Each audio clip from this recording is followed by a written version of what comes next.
Hay personas que estuvieron muertas, clínicamente muertas, sin pulso, sin respiración, sin actividad, y que regresaron. Y cuando regresaron, tenían algo que no traían antes, el recuerdo de lo que hay del otro lado. No te voy a contar lo que dicen los libros, te voy a contar lo que dijeron ellos. 5 personas de pueblos de México que estuvieron del otro lado y volvieron. Y lo que describieron no es el túnel de luz que todos conocen, es algo completamente diferente, algo que solo existe aquí. Bienvenidos al Bestiario Prohibido. Testimonio 1.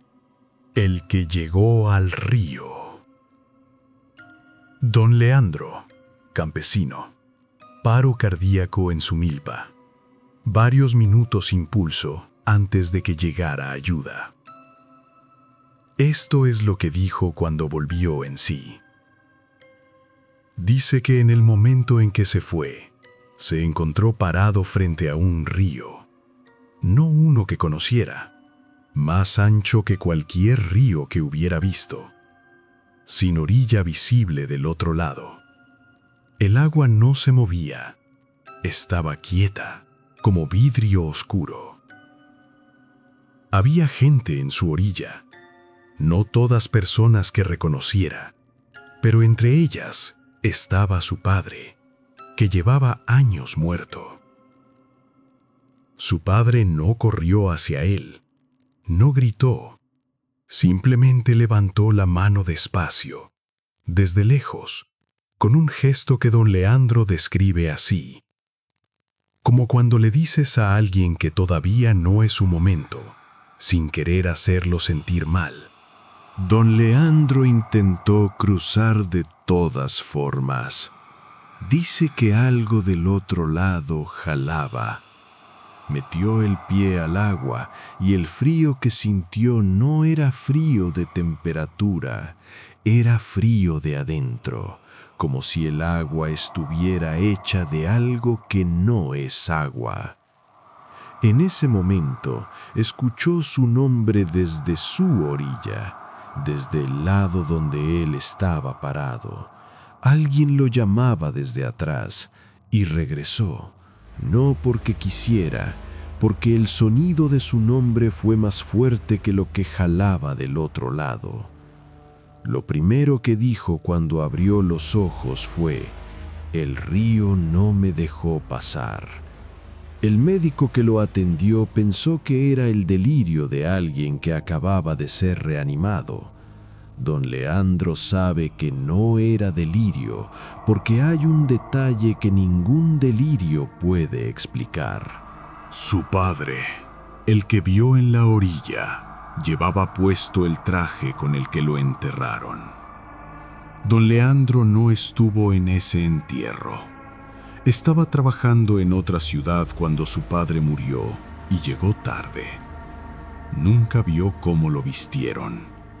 Nadie se lo había descrito.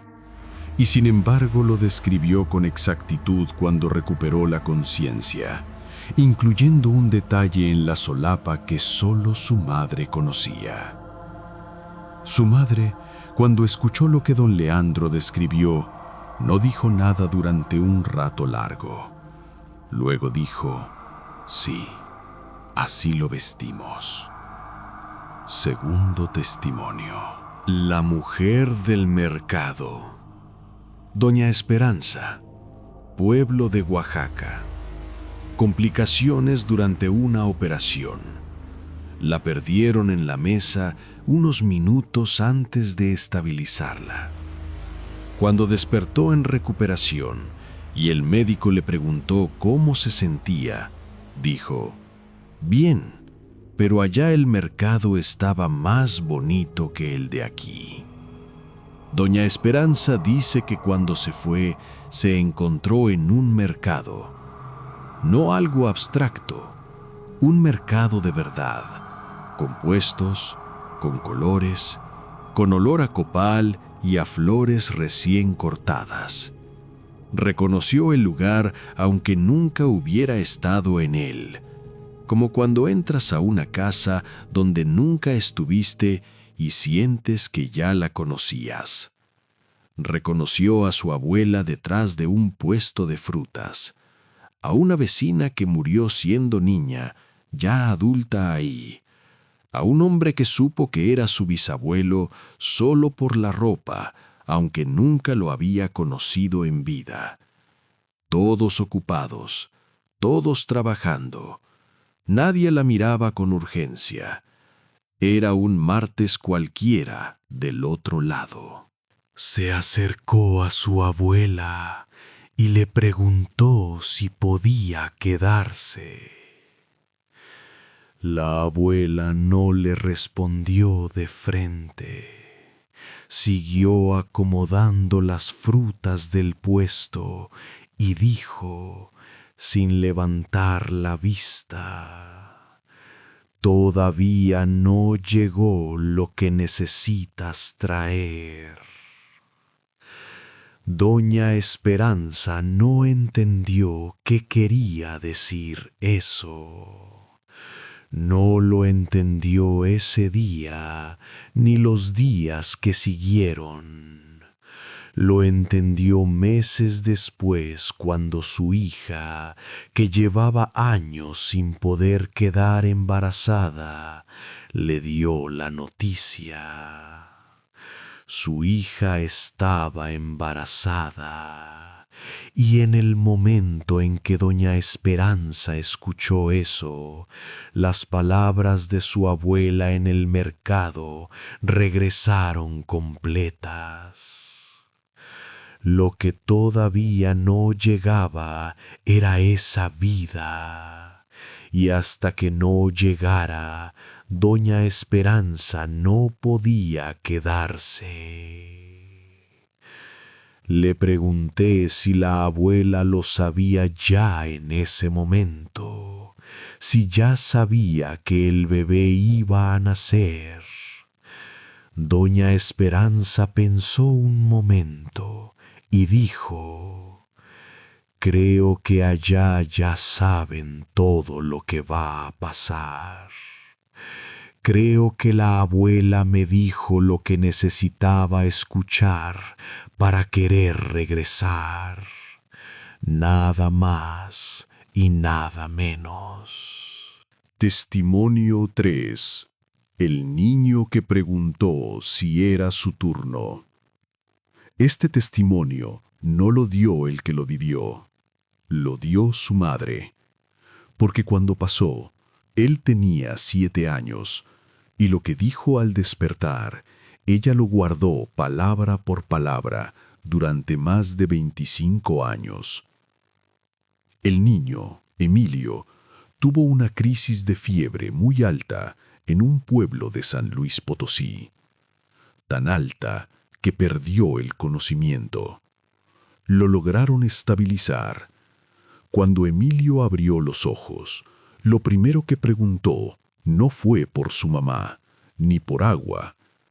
Preguntó: «Mamá, ¿ya era mi turno o todavía no?». La madre le preguntó que qué quería decir.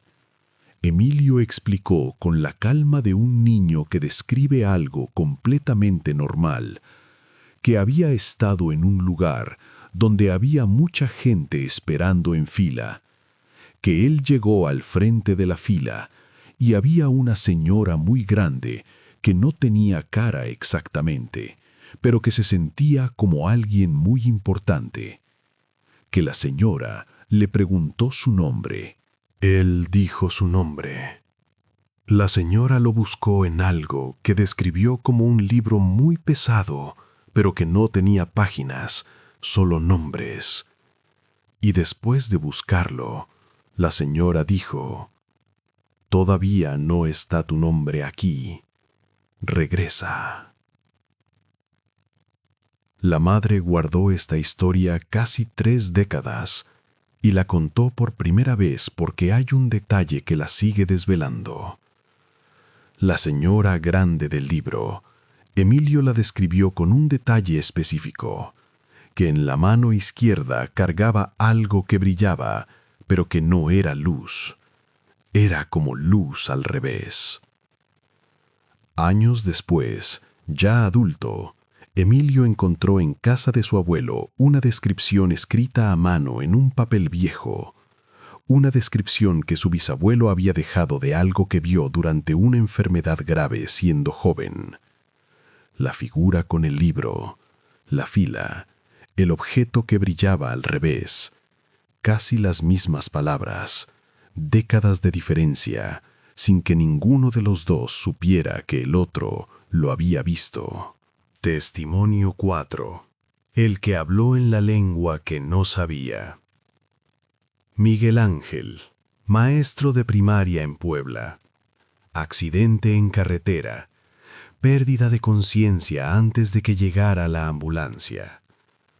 Lo que pasó en ese tiempo es lo que no puede explicar. Miguel Ángel no habla náhuatl. Sus padres lo dejaron de enseñar para que sus hijos se integraran mejor en la ciudad. Él sabe que su lengua de origen es náhuatl, pero no puede decir ni una frase. Cuando perdió la conciencia en el accidente, se encontró en un lugar que describe como entre el monte y el cielo.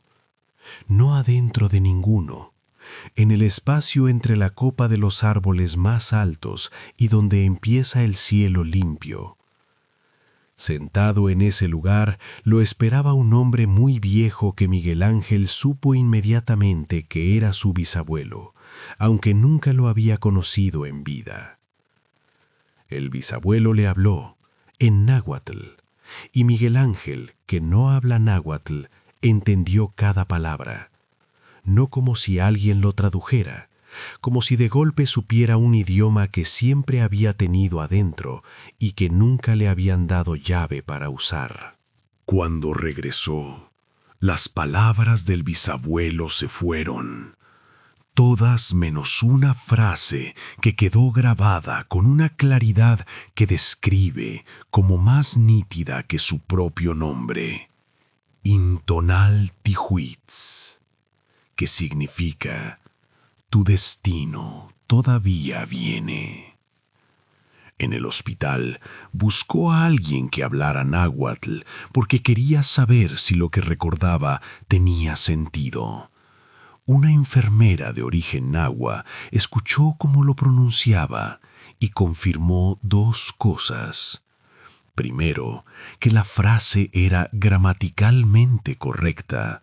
Segundo, que la pronunciación era la de alguien que hubiera crecido hablándolo, no la de alguien que aprendió una frase suelta. Miguel Ángel empezó a aprender náhuatl después del accidente. Dice que cuando lee los textos en esa lengua, siente algo que no siente en ningún otro idioma. No que aprende algo nuevo, que recuerda algo que olvidó. Quinto testimonio, el último y el más difícil de contar. La que no quería regresar. La última persona que me contó su historia pidió que no dijera ni su nombre, ni de dónde es, ni qué le pasó exactamente. Solo dijo, cuéntala pero sin que puedan identificarme, porque la gente que me conoce sabe que estuvo muy grave. Lo que no saben es lo que vi, y no quiero explicaciones. Solo quiero que alguien lo documente antes de que se me olvide. Dice que cuando estuvo del otro lado se encontró en un lugar oscuro, no aterrador, oscuro como el interior de una casa grande con todas las luces apagadas, donde sabes que hay paredes y espacio aunque no puedas verlos.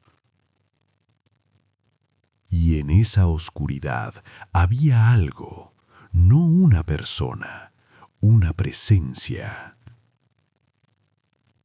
La presencia no tenía voz, no tenía forma que ella pudiera describir, pero comunicaba, no con palabras. Ella lo describe así, como cuando sabes algo sin que nadie te lo diga, pero más claro que eso, como si la información simplemente ya estuviera adentro de ti, cuando un momento antes no estaba. Y lo que supo en ese momento, sin que la presencia dijera nada, fue esto: podía quedarse. Que si quería, podía quedarse. Dice que su primera reacción no fue miedo, fue alivio. Que por un momento quiso quedarse, que la oscuridad y la presencia y el silencio se sentían más parecidos a casa que cualquier cosa que hubiera sentido en su vida. Pero entonces pensó en alguien. No me dijo quién, solo que pensó en esa persona y que ese pensamiento fue suficiente para que la oscuridad empezara a alejarse. Como si el peso de esa persona jalara más fuerte que todo lo demás. Cuando regresó, lo primero que hizo fue buscar su teléfono y llamar a esa persona. No para contarle lo que había pasado, solo para escuchar su voz. La persona contestó. Ella no dijo nada durante varios segundos, solo escuchó. Y luego dijo, nada, solo quería saber que estabas. Al final de nuestra conversación, me dijo algo que no pude quitarme de la cabeza. Lo que me perturbó no fue lo que hay del otro lado. Lo que me perturbó fue que por un momento quise quedarme, que tuve que elegir y que si hubiera tardado un segundo más en pensar en esa persona, quizás no hubiera elegido lo mismo. Te prometí al principio el detalle que encontré cuando puse los 5 testimonios uno junto al otro. Algo que ninguno de ellos me mencionó por separado, pero que apareció solo. Ninguno regresó porque quisiera regresar. Don Leandro regresó porque escuchó su nombre desde este lado. Doña Esperanza regresó porque su abuela le dijo que todavía faltaba algo. Emilio regresó porque su nombre no estaba en el libro.